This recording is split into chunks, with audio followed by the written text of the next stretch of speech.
여러분, 우리가 세상을 바라보는 시각과 하나님이 세상을 바라보는 시각이 많이 차이가 있습니다.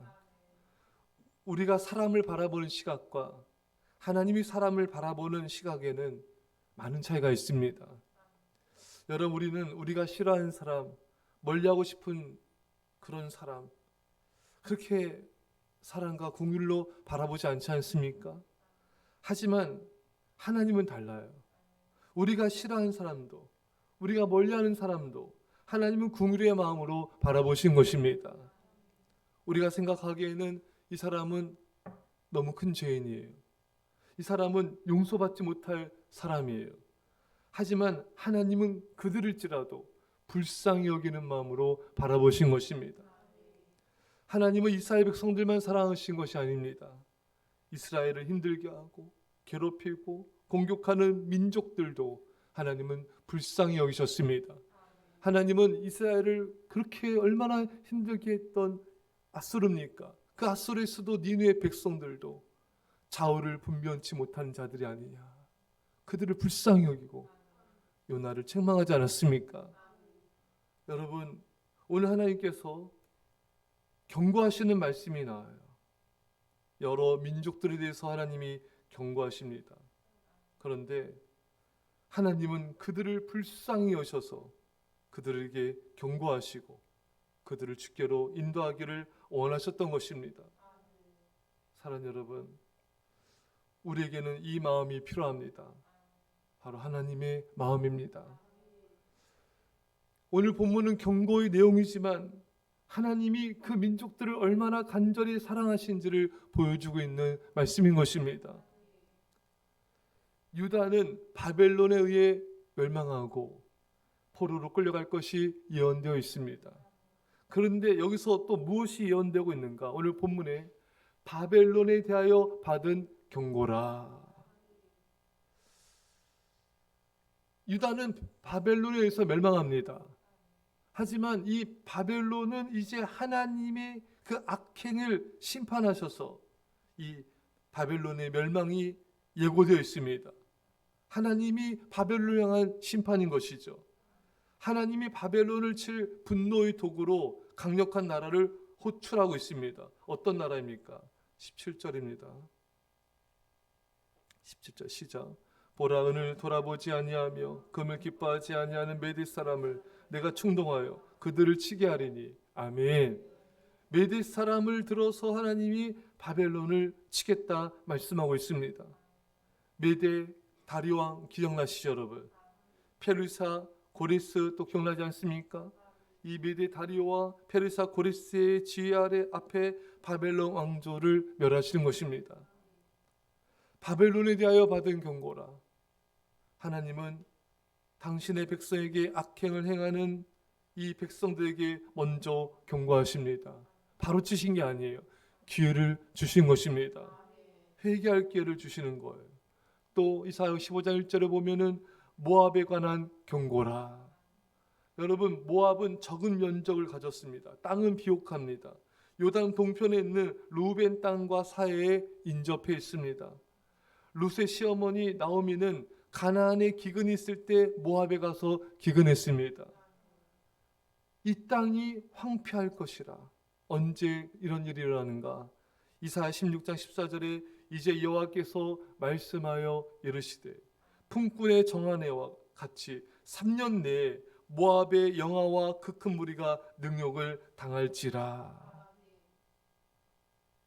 3년 내에 이 일이 이루어질 것이다. 그런데 이렇게 경고하고 심판을 말씀하시는 이 하나님의 마음, 또 이사야 선자의 마음을 우리가 들여다볼 수 있어요. 이사야 15장 5절에 내 마음이 모압을 위하여 부르짖는도다. 이사야는 모압을 위하여 아파합니다. 이것은 하나님 아버지의 마음입니다. 이스라엘의 원수일지라도 모압이 환난을 처하는 것을 보면서 아파하는 것입니다. 여러분, 우리를 힘들게 한 사람이 있을 때 우리의 감정이 무덤덤해질 수 있어요. 그러나 우리는 우리 원수, 우리를 괴롭힌 자가 고난과 환난과 징벌을 받을지라도 우리는 아파야 됩니다. 아파하며 회개하며 불쌍히 여겨야 됩니다. 다윗은 그렇게 자신을 미워하고 죽이려고 했던 이 사울을 위해 사울이 죽자 아파하며 애가를 짓지 않았습니까? 하나님 아버지의 사랑, 긍휼의 마음이 임하면 어떤 사람도 품고 사랑할 수가 있습니다. 그 사랑은 우리를 진정 자유하게 하고 살아있게 만드는 것이죠. 내 마음이 모압을 위하여 부르짖는도다. 말씀드렸듯이 이것은 모압을 심판하시는 하나님 아버지의 마음입니다. 하나님은 경고하시고 회개할 기회를 주시며 돌이키기를 원하십니다. 악인이라도 한 사람도 멸망하기를 원치 않으십니다. 심판도 회개하고 돌이키라는 하나님의 사랑의 외침인 것이죠. 그 심판과 회개를 촉구하는 메시지가 바로 소망입니다. 여러분, 성경의 모든 말씀이 소망의 메시지입니다. 그것이 그 내용이 위로의 말씀이든 죄를 징벌하는 말씀이든 축복의 말씀이든 회개를 촉구하던 어떤 것이든 하나님의 사랑과 소망의 메시지입니다. 하지만 사람들은 이 하나님의 말씀에 잘 반응을 못하죠. 이스라엘 백성들은 가나안 땅을 정복하라는 말씀에 두려워하고 울고 밤새도록 통곡하고 원망불평하며 거역하지 않았습니까? 이 말씀도 소망의 말씀인데 사람들은 참 건강한 반응을 잘 못하는 거예요. 때론 두려움으로, 때론 불안으로, 때론 원망으로, 때론 불순종으로 반응하는 것입니다. 사랑하는 여러분, 하나님의 모든 말씀을 감사함으로 받으십시오. 감사함으로 받으면 버릴 것이 없나니. 할렐루야. 포로로 끌려가는 것도 소망이고 회개하고 돌아오게 하시려는 하나님의 소망의 말씀입니다. 겉으로는 심판처럼 보이지만 그 안에 하나님의 사랑이 있습니다. 모든 것이 사랑이고 모든 것이 소망이기에 우리는 그 하나님의 사랑을 사랑으로 받아야 됩니다. 오늘 설교 제목 말씀 제목이 가슴 절절한 하나님의 사랑의 경고예요. 하나님은 오늘 계속 이사야서의 블레셋에 대한 경고라, 모압에 대한 경고라, 이런 계속 경고를 하십니다. 하나님의 간절한 호소입니다. 하나님의 가슴 아픈 절절한 외침입니다. 이 하나님의 사랑으로 우리도 주님께 돌아갑시다. 우리 하나님께 불순종하겠습니까? 우리 주님께 돌아갑시다. 하나님 놀라운 사랑의 품으로 우리를 안아주십니다. 이 하나님의 사랑으로 하나님을 사랑하며 모든 영혼들을 사랑할 수 있기를 주의 간절히 축원합니다. 기도하겠습니다. 사랑의 아버지 하나님, 하나님은 나를 사랑하시고 우리를 사랑하시지만 우리를 힘들게 하고 괴롭히는 그런 민족도 백성들도 사랑하십니다.